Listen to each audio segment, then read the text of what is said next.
ezonika wena lento wena futhi lo muntu nabantu uzohike bamshaya ureverse indleleni etruckini bamehlise ngoreverse kwaverse akakhokhanga akufonele athi ngoba njengoba imshaya ureverse nje iyasho ukuthi iyachezuka niye eJozi itruck iyamshiya lana emagarage uthi iya reverse nayo ihlehle ishayisa iphume ehlika qathake phansi akhuphule iphenti ahamba use reversile uza kuwena uza ngani manje kuwena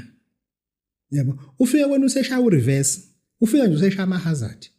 efika nje ushaya ama hazard ngoba wena ukuthiwe bakufundise abangani bakho labapho ukuthi ungamniki imali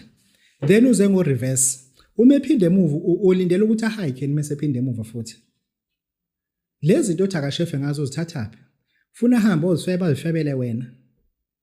ukuthi ngoba ngiyakusibani funa ngithola umuntu engizolala naye nje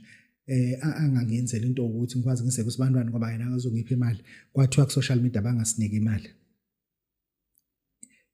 lo muntu lona ufuna uunderstand if wena ungezuma uphe imali okusho ukuthi ithanda nani ningalali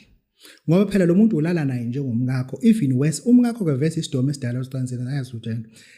and lo muntu ukunika yonke iquality ungakazi uyibone ngisho ama movie lo thwabo akazi uyibone le nto le kodwa ufika kunike lo muntu wena nje wesikhuluma nje razi ubuya kusim 2 kulo muntu wahamba ngeqiniso wamhlophe uyawucabanga usim 2 kumama uyasaba uyima kodwa uzothi ngithathaphi kodwa lo muntu ucanga ukuthi umnike imali wena uyaqala ukuze umuntu esifazane ethi ugunyama spams ulo wakho lo unkosazana wakhe akazenza nganyanya ngahlanza kanyongo angathi bamaxona zokunyanyisa wena yebo engisho ukuthi ake sinikhulume sikhulisane singamadoda ngalento ibuka amadoda phela abanye abanalo idatha ukuthi ubani lombiza ngentombi yakho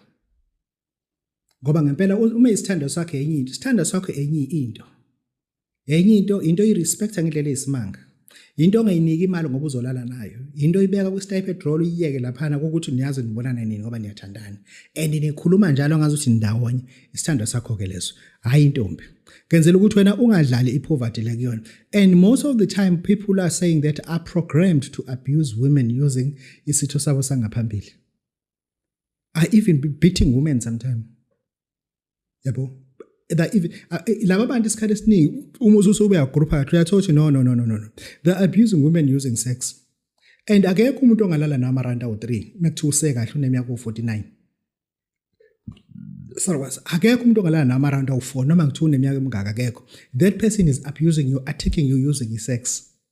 akekho umuntu enjoy amaranda u4 sex not even one i abuse le yabantu